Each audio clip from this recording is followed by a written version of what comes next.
Mobile بجا اور میرے نفس نے، شیطان نے مجھ سے کہا فون کرنے والا، گھنٹی بجانے والا کوئی اہم آدمی ہے، اس لیے قرآن کریم کو میں نے بند کر دیا، میں اس کے ساتھ ماہوے گفتگو ہو گیا، جس کی وجہ سے میں تلاوت نہیں کر پایا۔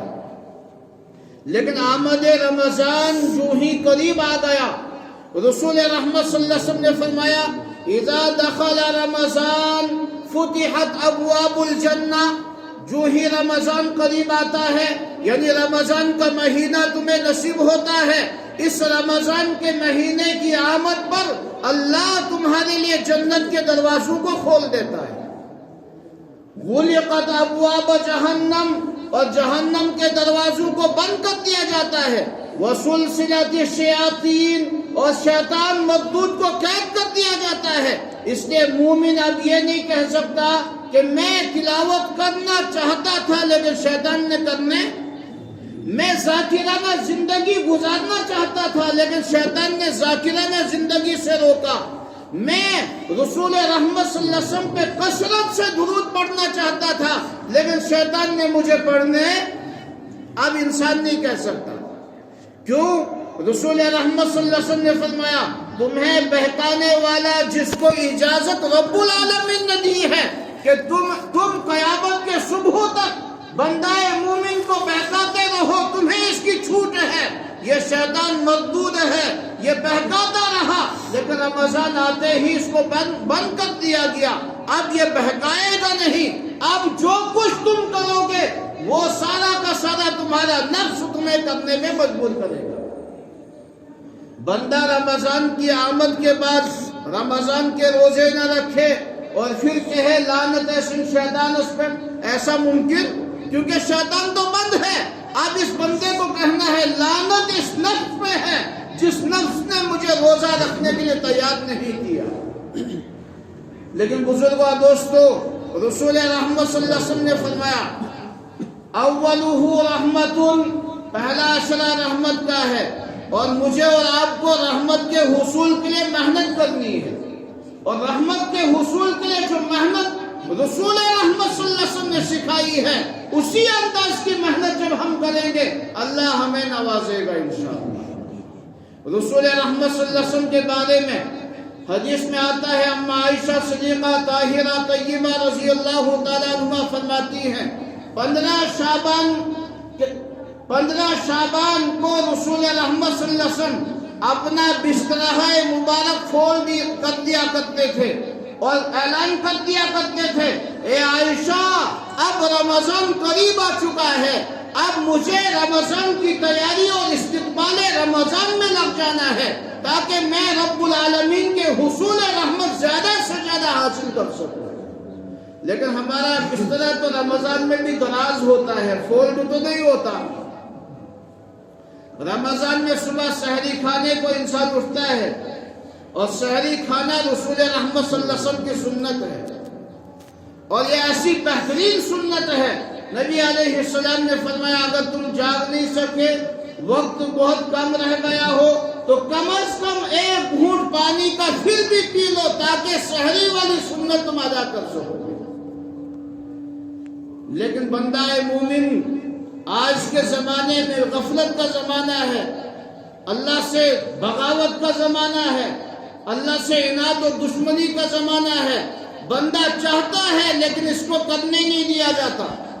بندہ چاہتا ہے یہ تلاوت کرے، یہ روزہ رکھے، یہ زکات دے، یہ حج کرے، یہ نمازوں کی پابندی کرے، اس کی زبان ہمیشہ قرآن کریم کی تلاوت سے رطب اللسان رہے، لیکن نہ شیطان اس کو کرنے دیتا ہے نہ اس کو اپنا نفس کرنے دیتا ہے۔ اس لیے بزرگوں دوستوں کہا جاتا ہے نفس مطمئنہ اور نفس امارہ، مطمئن نفس وہ ہے جس نے اللہ کی مان کر زندگی گزاری، اور اس مطمئن نفس سے کہا جاتا ہے ارجعی الی ربک راضیۃ مرضیہ فادخلی فی عبادی وادخلی جنتی۔ لیکن نفس امارہ کے بارے میں جس کا تابع انسان بن جائے، نفس نے کہا گناہ کرو تو گناہ کیا، نفس نے کہا روزہ مت رکھو، نیند پیاری ہے، مت نہیں رکھا۔ نفس نے کہا زکوٰۃ مت دو، اگر تم نے زکوٰۃ دی تو تمہیں مال میں اتنا نقصان ہوگا۔ نفس نے جو کچھ کہا کرتا رہا، اور اب یہ قیامت کے صبح کے دن یہ برباد ہوگا، خسارے میں پہنچ جائے گا۔ نفس کا ماننے والا غلام نفس جسے کہا جاتا ہے۔ تو نبی علیہ السلام نے فرمایا، اے صحابہ کی جماعت، رمضان کا مہینہ آ چکا ہے، اس کا پہلا عشرہ ہے، اولہ رحمت والا عشرہ۔ صحابہ کی جماعت، غفلت والی زندگی مت گزارنا، اللہ کی رحمتوں کے حصول کے لیے زیادہ محنت کرنا۔ حدیث یاد آئی، رسول رحمت صلی اللہ علیہ وسلم ارشاد فرماتے ہیں، دو بھائی تھے، دونوں صحابی تھے۔ دو بھائی تھے، دونوں صحابی تھے۔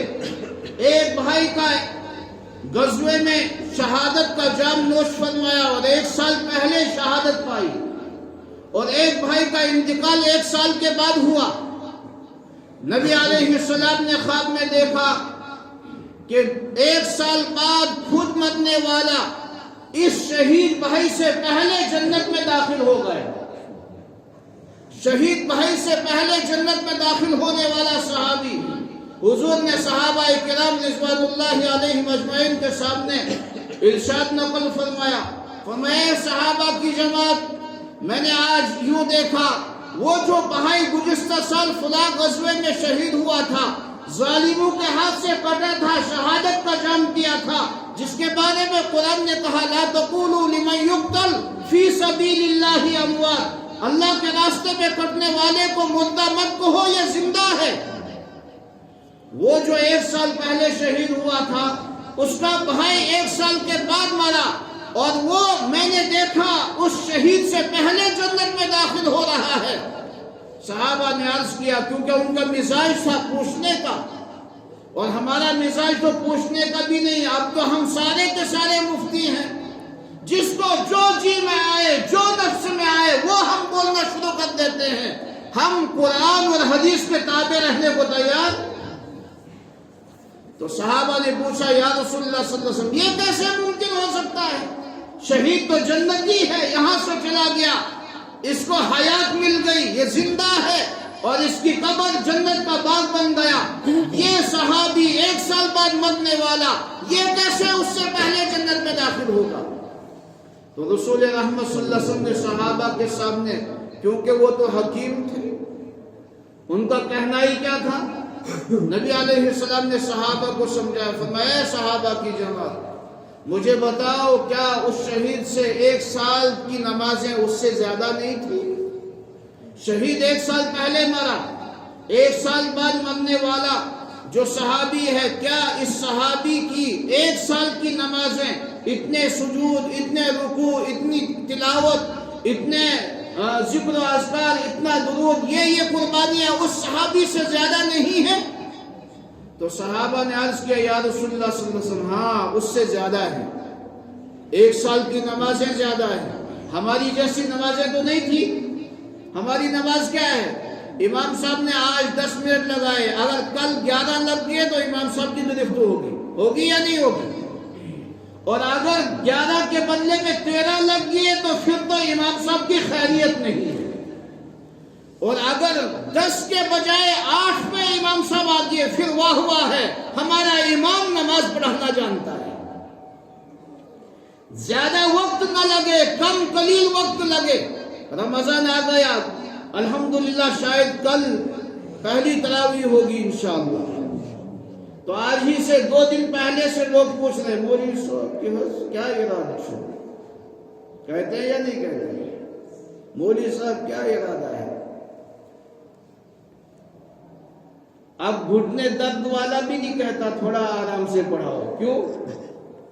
کہا بس کم قلیل وقت لگاؤ، اور رات کے 11 ساڑھے 11 بجے تک روڈ پہ ہم بیٹھے رہتے ہیں، اس وقت ہمیں نیند نہیں آتی۔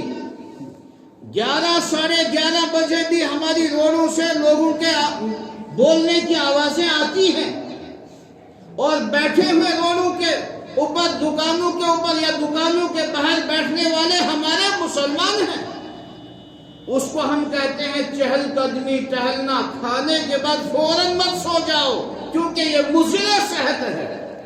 اگر تراویح میں وقت لگ گیا تو پھر مولوی صاحب کے لیے مضر امامت ہے یا نہیں ہے؟ پھر تو مولوی صاحب قابل امامت کے قابل نہیں ہے، کیوں؟ وقت زیادہ لگ گیا۔ حافظ صاحب کو لاؤ جو سب سے تیز قرآن پاک پڑھنے والا ہو، جس کی کوئی سمجھ بھی نہ آئے۔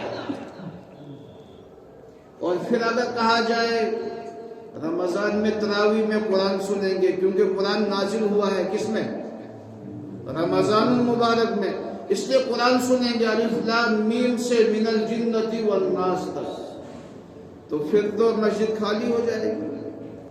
مولوی صاحب بھائی اچھا، اب وہ ہمت کہاں رہی، اب ہم اتنا کہاں سن پاتے ہیں، اور حافظ صاحب تیز تیز پڑھتے ہیں ماشاءاللہ، لیکن ہم سننے کو تیار۔ اور یہ خطا بھی ہم کس کو چڑھاتے ہیں؟ شیطان کو۔ کس کو؟ مولوی صاحب غذا بھی صحیح نہیں رہی اور شیطان بھی ہمیں آگے قدم بڑھانے نہیں دیتا۔ دل تو چاہتا تھا قرآن سنیں، لیکن کمزوری بھی ہے اور گرمی بھی ہے، ٹھنڈی بھی ہے، یہ بھی ہے، وہ بھی ہے، بہت سارے ہیلے بہانے ہم کرتے ہیں۔ لیکن رسول رحمت صلی اللہ علیہ وسلم کیا فرماتے ہیں؟ فرمایا اللہ کی رحمتوں کے حصول کے لیے زیادہ وقت اللہ کی رحمت کے حصول کے لیے گزارو۔ رمضان میں جتنا چاہو زیادہ نوافل کا اہتمام کرو، فرائض نمازوں کی پابندی کرو، سنن نمازوں کی پابندی کرو۔ اب جو سال بھر کبھی مسجد میں نہیں آیا وہ رمضان میں آئے گا، وہ 1 گھنٹہ یا 1.25 گھنٹہ کیسے کھڑا رہ پائے؟ لیکن اس کے لیے میری درخواست ہے